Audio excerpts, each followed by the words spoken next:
Hey everyone, today is Wednesday, January 5th. As you can see, I'm out sick still. I'm really hoping that today is my last day and I will see all of your smiling faces back tomorrow in class.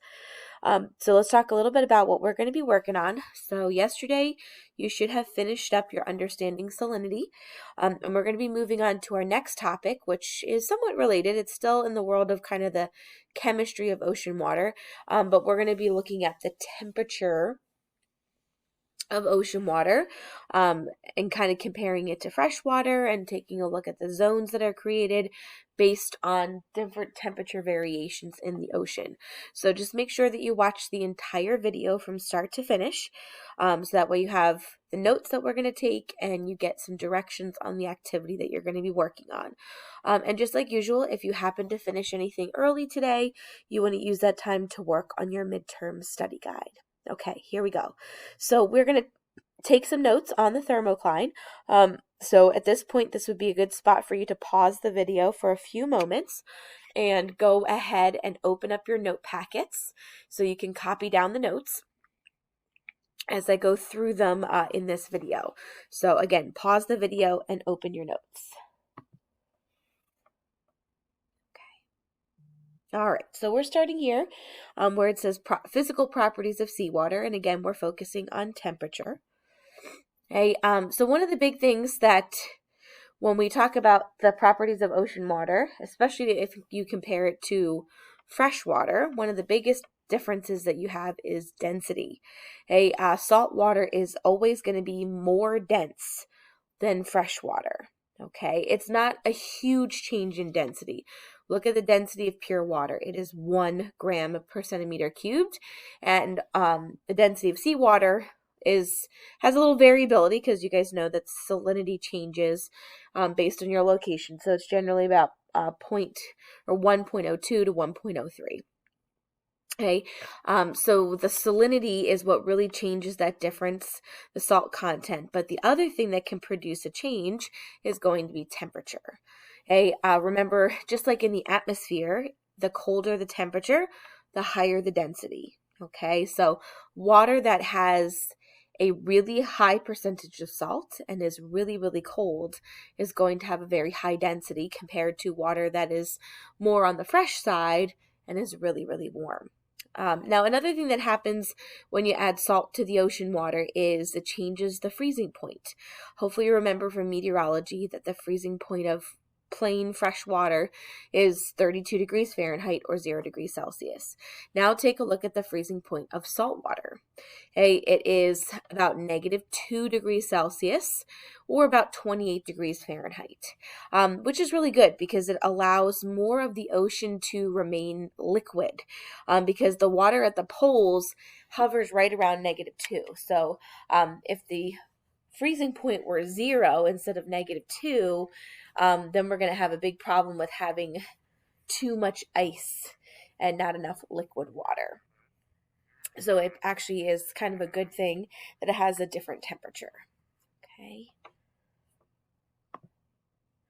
All right. Now, when we're talking about the oceans, part of course, what gives us these changes in density, changes in temperature has to do with the light.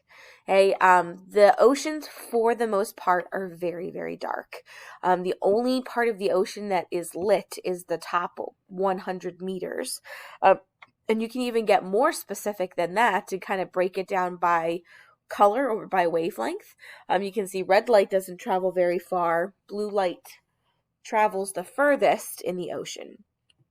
So this lit part of the ocean, the top 100 meters where you can actually see, is called the photic zone. And it's called the photic zone because that's where photosynthesis is the base of the food chain. Below 100 meters, we call it the aphotic zone, because of the absence of light and the absence of photosynthesis. The food chain relies on all of that lovely ooze that we find on the bottom of the ocean floor. And this is just a little schematic to show you a little bit more in depth the different wavelengths of light and how far they can travel in the ocean water. Now, because of the different densities and the amount of sunlight, we end up having this layering effect in the ocean. So we have really 3 layers of the ocean. This picture that you're seeing over to the left-hand side is an average. It is going to look different depending upon your location. So this, again, just the average. So the first layer is, of course, the photic zone, and that's this top layer. And you can see it here marked by this kind of almost vertically straight part of the ocean, and it says it's about 22 degrees Celsius. Okay, that first part where it goes just straight down, that red line goes straight down, that is the aphotic zone. Lots of sunlight, nice and warm. Okay, and then right where the temperature starts to drop, so if you look at my mouse here, right about here, so I would say that's what, 400 meters-ish on this particular graph. You can see that the light has gone out. The temperature starts to plummet, and that's because the light is gone. Once the light is gone, then the temperature plummets, and we go from, you can see what's at 22 to down to where it starts to stabilize, like, what's that, like 3 degrees. So this huge change in temperature over a very short distance. And that's our second layer. That layer is called the thermocline. So where you have a very, very fast change in temperature over a very short distance. Okay, and then once you get to the edge of the thermocline, then you can see the temperature is pretty similar all the way down. It gets a tiny bit colder, but not much. Once the source of heat is gone and the temperature has kind of settled, it's pretty consistent all the way down. And again, that's the aphotic zone. So this top layer where it's nice and warm, that's the photic zone. Then you have your thermocline, followed by the aphotic zone. So those are kind of the 3 main layers that we have in our ocean. But remember, the light cuts out, excuse me, right where the thermocline begins. Okay. Now, one of the other things that we kind of see, I'm actually going to skip this slide, but we're going to come back to that, that you guys are going to be taking a look at is these thermoclines and how they vary across the planet. The one that I showed you a few moments ago, like I mentioned there, is average. So you're going to see how this looks across the different latitudes. You'll see one for the equator, you'll see one for the poles, you'll see a graph that represents the area near us, and you'll be able to see those variations in the size of the thermocline. And it all really kind of depends on the starting temperature of the ocean. If it starts really, really warm, your thermocline is going to be really dramatic. If the temperature at the surface is really, really cold, you might not have a thermocline at all. It might not exist because it already started really cold. So you're going to be doing a little comparison in this activity in Canvas called Investigating the Thermocline. So at this point, this would be a good place for you to, again, kind of pause the video. I wouldn't put your notes away. I would keep them out because you're going to want to use them. And you're going to want to open up today's page and click on the link that says Investigating the Thermocline. It's going to lead you to the activity. And once you are ready to go, then continue the video so you can hear the directions for this activity. All right, so take a moment, pause the video, and open up that activity. Okay, so hopefully at this point you have the activity opened on your screen just like I do on mine. Again, called Investigating the Thermocline. So just like usual, you want to make sure you read the background information. It's not very much, it's pretty short. And then the first thing you're going to look at is something that should look pretty darn familiar. It's just a little rehash of the notes and what I just mentioned to you. And you're going to answer the questions in those blue boxes. And it's really just a review of what we went over. Okay, then in the next part, this is where you're going to start to compare them across the latitudes.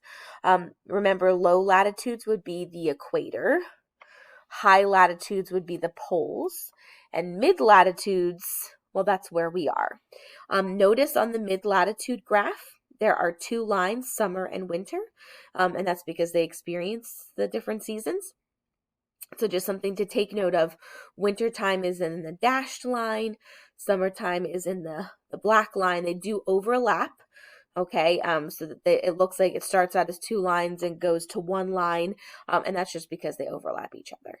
So you're going to analyze these 3 graphs, okay, just like we did before, and you're going to answer a couple questions, and you're really kind of thinking about what causes the differences between the low, mid, and high latitudes. Like, why are we seeing this difference in the shape of the graph? Okay, so something to think about when you're answering those couple questions. Okay, and then the final part is doing sort of a little extension of this information you now know about a thermocline, and you're going to be looking at something called a halocline and a pycnocline. So notice the names are kind of similar, at least the suffix is. They work the same way as a thermocline. They're just showing a different property of the ocean water. So thermocline is, you can see for temperature, and if you look at the graphic, you can see that temperature is the thermocline. Halocline is for measuring salinity, and pycnocline, you can see, is for measuring density. So you're going to do a little comparison. And you have to really think about, when you're answering these questions, how are temperature, salinity, and density related? How does temperature affect density? How does salinity affect density? And again, this is in the notes. So if you don't remember, the rules for density, just go back to the notes that we took earlier and use that to help you. And you're going to answer these 3 questions, okay? And when you're finished, then you will click the submit button. Hey, any time that you have left over in class today is going to be for you to work on your study guide for the midterm exam. So you want to keep working your way through that, keep filling out the information, keep practicing those questions. Again, I'm really hoping that I will be back tomorrow. I'm getting a little better each day.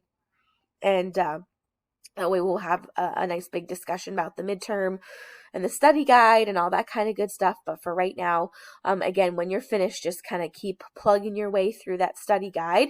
And we'll kind of talk about all the details when I get back to school. All right, guys, if you have any questions, please send me an email. Ask the sub if you have any questions. And I really hope that I will see you guys tomorrow. Have a good one. Bye-bye.